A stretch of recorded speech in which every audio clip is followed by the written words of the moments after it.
In this video, I want to talk more about targeting visceral fat, why we want to target it, what's it all about, getting freaking lean and really fine-tuning the body in ways that, you never really thought about possibly. So Sebastian, he asked me about the lithium orotate that I was taking. I talked about it before in the past. He's working over there at the Teranode group over there in Switzerland, Argentinian guy. I believe he's from Argentina. Really great guy. And he asked me about what I was taking. So lithium orotate, never heard about it before. What happened was I heard about it from Dr. Sean O'Mara. And in doing warrior diet long time, I'm not doing strict warrior diet anymore, but I did it for a long time. That's training with high intensity training, calorie restriction also, but I'd say not necessarily as much calorie restriction as just making sure I do high intensity training, sprints, but then also added in the lithium orotate, and I also added in NAC. And I've been taking NAC, which is activates the glutathione a little bit in the body. I've been taking that on and off, but definitely the lithium orotate. And what I've noticed is it helps with just keeping me calm as a really very hyperactive person, high energy. It helps me stay focused. It helps me stay calm, keep my mood balanced so things don't bother me. I'd say that's the main thing. But I 100% noticed my physique tightening up. And I didn't change anything about my overall routine. I've had a great routine, fantastic routine. My key is training high intensity about every 6 days. I know that sounds crazy, but that's it. And I'm doing workout A, workout B, which is going to be, push-pull basically. All right. On workout A, pull on workout B. Keep it simple like that. All right. That's basically what I'm doing. More details if we want to in the future. I'm doing really consolidated training by Mike Menser with kind of mixing in some stuff from that I have from the bands, from the John Jaquish stuff, because some of the stuff with bands is better, but weighted chin-ups are still, nothing compares to weighted chin-ups, as anything. And, incline press is still key. But anyways, I'm saying I do a workout A and workout B about every 6 to 7 days. And then every day I'm definitely getting steps in. And then at least 1 to 2 times a week, maybe 3 times a week, hitting sprints and or vertical jump training. But not like aerobics. Okay, this is the key. With the training, it's not about aerobics, dude. Aerobics and anaerobic activity is so different. And that's the key. I hope I can't drive this home enough. I do get my steps in, and that's my aerobics. If I'm doing walking, if you're not walking, that's on you, because our bodies are meant to walk.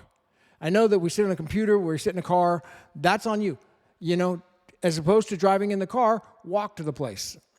That's the key. Get the steps in. It's whatever way you got to do it. It's got to be an hour of steps a day. Usually it's about 3.5 miles, 4 miles. It's a lot of steps. It takes about an hour to do it. Whatever, you just got to get it in. That's key. That's just the body is used to doing that. It's supposed to do that. That's the body's natural way. So it's always getting the steps in is key. Now, that's the aerobic activity, just natural walking, steps.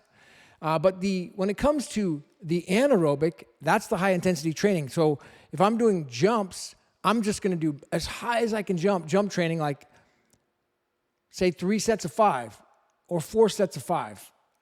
As high as I can go. And then sprint, same thing. If I'm going to go sprints, it's going to be 60-yard dash, 50-yard dash, 5 of them, 4 of them, all out massive action. Not aerobic training where I'm doing them for days and jogging. I'm just doing all out massive action. And then same thing with when I'm doing a push workout. I'm doing 1 set per exercise. That's just nuts. It's insane, but 1 set per exercise of heavy squats to 7 or 8 reps. 1 set of incline press all the way to the max of 8 to 10 reps. 1 set standing press, 1 set deadlifts, 1 set calf raises, leg extensions at max, and then 1 to 2 sets on core and abs. And right now I'm just jacked. I'm jacked. Okay, my physique is dialed in. Everywhere I go, I mean, I go to the gym. It's like, all the young guys in there, that are probably about, when I say young, they're in their 20s, half my age, and I'm dominating all those guys, respectfully. They're in good shape. They're in good shape. They're good guys. I mean, they're in good shape, but I'm just I'm just jacked and ripped, drug free. And it's you could tell when, like that I'm not on drugs, because you could see my physique it's not massive, but it's just shredded. I wouldn't say shredded as probably the right, but ripped and really dialed in. And the lithium orotate is definitely a helping factor, I think, because it helps to, from what I'm experienced, and this is from Dr. Sean O'Mara, is what it's done is it just helps triggering release of visceral fat. Dude, and the visceral fat is the real benefit of this. Yeah, looking good, getting ripped, getting lean is obviously a benefit because it feels good, you feel awesome, and you freaking feel confident, Go anywhere you want. Take your shirt off right in the middle of a crowd and be like, well, what's up? That's amazing. If that's what you want to do. Or you just get rid of the visceral fat. By doing that, it just helps to really eliminate the potential of aging and the potential of heart disease, stress. The visceral fat is that fat inside the organs, like the fat in the heart and the liver. You don't want that, dude. Having a little bit of fat is okay. Like, I mean, whatever I have, I don't know, 10% body fat, I haven't tested it. 12% body fat, 13%, I really don't know. But, I mean, it's between 10 and 15% probably. So it's okay to have body fat. It's not that you want to be zero or something like that. No, of course not. But having the visceral fat inside the organs, that's the real dangerous part. And we got to attack that through this type of training, high intensity training, lithium orotate, NAC, sprints, steps, just regular steps. And then one of the other things is when I'm doing steps or like what you consider aerobic activity, not doing too much. Because if I were to do jogging, which I never do, but if I were to do jogging, it would increase my appetite. And then I wouldn't be able to do fasting. Because every single day I'm doing fasting till dinner time. That's like a religious for me. I've been doing that for over 700, 800 days now, where I have not eaten before 5 o'clock. Never. I mean, I'm just on it now, always after 5 o'clock, period. It's non-negotiable for me now. And that is like, it's almost like cheating because now when I go into the freaking eating time, I know what I'm going to eat. And now the other thing I've learned and experienced is eating the same thing every day. Now, of course, there's exceptions. You're going to go out to eat on the weekends or whatever. That's fine. But most of the time, eating the same thing every day. And it should be a balanced diet. Now, if you're doing straight carnivore, that's cool, and it can work. I've done it.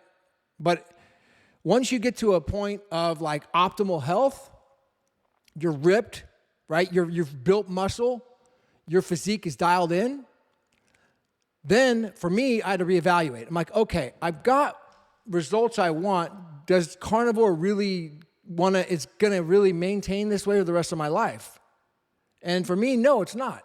It's going to be a balanced diet. But it helps. It can really, if you're not in ideal, optimal shape yet, it's freaking badass. I would highly recommend it. Doing it for a year. Evaluate it. Try it for a year. Try it for 6 months. Straight carnivore. Lion diet, which is going to be like the freaking just pure raw red meat. Not raw red meat. You want to cook it, but red meat only for 6 months to a year. If you have major health problems, that's like an amazing remedy. But if you don't have, and one of the things about health problems, and I'll point you out to this to anybody, phlegm. Dude, if you have mucus and phlegm, you got health problems, dude. How many people do you see with that or hear with that? I watch freaking influencers on YouTube, like friends of mine, guys I know, just people I'm fans of, and they got mucus problems. That's a major health issue, dude. You got to fix that. Okay, so if you have that, even if you're in shape, a guy looks like he's in good shape, he's got a freaking major mucus problems, those have to be fixed. That can be fixed with a fruit diet. Just a pure fruit diet on a short period of time, or a lion diet going on straight carnivore, but you got to like isolate the food. People like that got the mucus going on like that. They're eating all these combined foods, and the body is just over digesting all the time. Fasting, water fast, dry fast, and then doing like a straight carnivore or straight fruit diet. Not forever, but I'm just saying doing it for a little while. Get rid of the mucus. A fruit diet will get rid of the mucus. There's books on that. If you want, it's really about the food. And of course, the key is fasting. If you just do fasting, if you can't handle, if you can handle it, just do the fasting, because that'll get rid of everything. And the dry fast is the most insane ever. I only did it once last year. Waters Above, he recommended, he challenged me on it, and I freaking knocked it out. Dry fast was insane, dude. It's the hardest thing, one of the hardest things I've ever done. I don't think I can do it again. And the hardest part of it was not the dry fasting, but honestly, my coffee addiction. Dude, I'm addicted to coffee, dude. I got to admit it. I am. And coming down on the coffee on the dry fast, I think I had to be that. I had to be that. Was one of the hardest things. I've been drinking coffee every day. I haven't had a day off. That was like the first day I didn't have coffee, and I think it was that alone. It was so difficult. So I'm not ready to give up coffee right now, okay? I'm sorry. I'm just not. I love it. I'm not giving it up. I don't think it hurts me right now. I'm good with it. So until I feel the need to really give it up, I'm going to keep drinking the coffee, so I'm not going to do the dry fast because it's too miserable.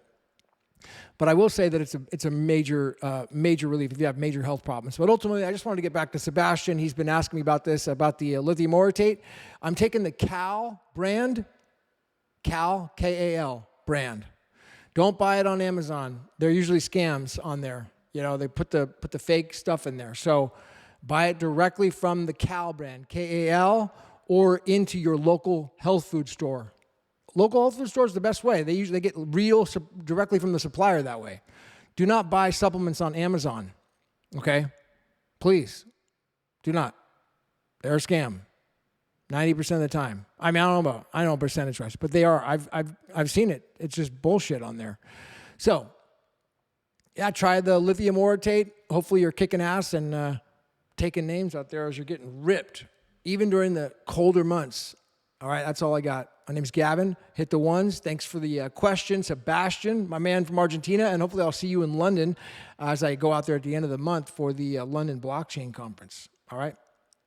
See you at the top.